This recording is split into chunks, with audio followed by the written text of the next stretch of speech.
What's going on, everyone? I'm Ottengroff, and today on the Untrained Ear, we are going to be getting into Stereo Lab with Not so fast. Copyright Mouse? Is that you? Gosh, I think we both know you've got another album to cover. Oh, not the Jonas album. Oh, please, I don't want to. Oh, you'll cover it all right, and you're gonna like it. Okay, you know what? Fine. You want it so bad, you got it.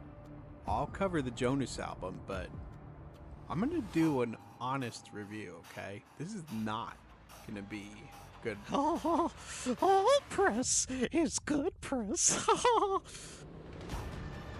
All right. You heard the mouse.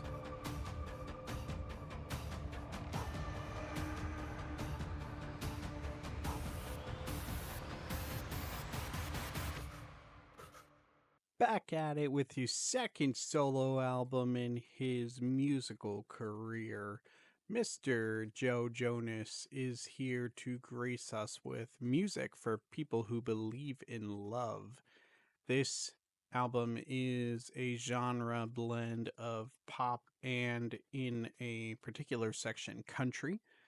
And it is filled to the brim with reminiscent pop punk sounds that Joe tread during his tenure with the famous or perhaps infamous Jonas Brothers band that absolutely steamrolled headlines during the early 2000s era of Disney led childish whatever that was, while also branching out at points.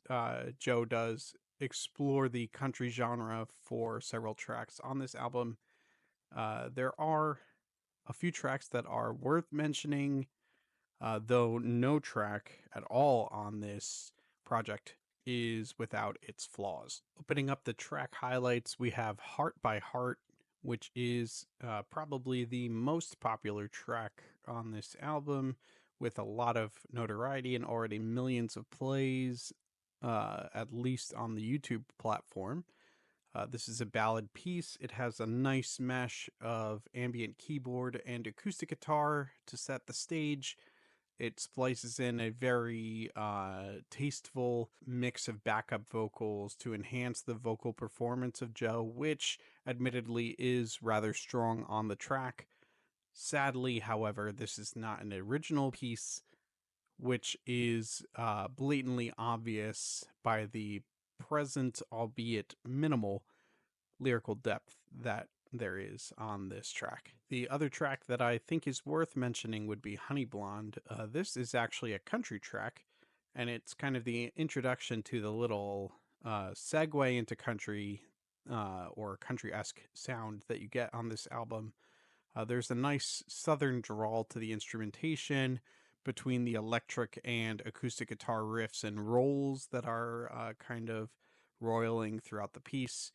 There's an anthemic choral support that I think really hits home on this track as well. It creates a really nice, feel-good ambiance. I was admittedly surprised with this track, though the lyrical depth reminded me of the fastness of perhaps a rain puddle, but at least it wasn't laughable like some of the other tracks that were put forward on this album. Okay, getting the accolades out of the way, let's come into the criticism. Starting off, number one that you have to mention is the lyricism. I believe that lyrically this album has virtually nothing to offer. I think that music for people who believe in love is a very presumptuous title for this album, which has more often than not very cookie cutter generic lyrics that are stale and listless. Some of the bars are even straight up laughable. For instance, on the premiere single that you are hit with on this track, you get the bar, even baddies get saddies, and that's the hardest truth, which is straight up something you would expect to hear from a Jonas brother and a Disney artist. That is just appalling. That's the kind of depth that you can expect really throughout the majority of this album. And unfortunately, I don't think that Joe had much to do with the writing for the majority of the tracks on this piece, if any of it at all. And I think that stands to show because when the lyrics weren't laughable, they were pretty much benign and generic. From a sonic perspective, the majority of the tracks also suffer from the same problem as the lyrics. The instrumentation is obscenely generic and offers basically nothing creatively. I legitimately believe that Google VO3 could probably have constructed a more sonically diverse album than what this piece has to offer. At the end of the day, I think the only thing that is noteworthy from this album would be Joe's voice, which is obviously pretty strong and only needs to be touched up in a few spots on the album. Although it is worth mentioning that he doesn't really do much to push it far in any of the tracks either. He does tend to stay in a very safe vocal zone, and he doesn't do much to organize the tracks differently, to showcase his voice in interesting or unique ways, to get people talking about it. I think that listening to him now is no different than listening to him any other time.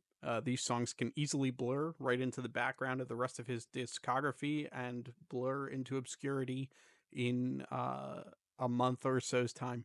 Unfortunately, at the end of the day, Mr. Jonas is suffering from, I think, the need to produce something with more depth.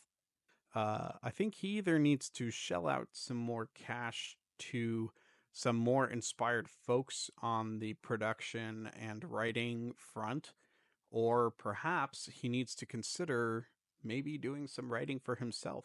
I think he has some capability, at the very least vocally, and quite honestly, what vocal talent he has is being wasted on these very bland, samey sounds that he continues to push out from time to time. It had been a while since his last solo project, and this one, for the vast majority of this album, is pretty tremendously uninspired and not very exciting, which is why when I think about the baseless rating for this album, I would have to give it no better than a flaccid 4.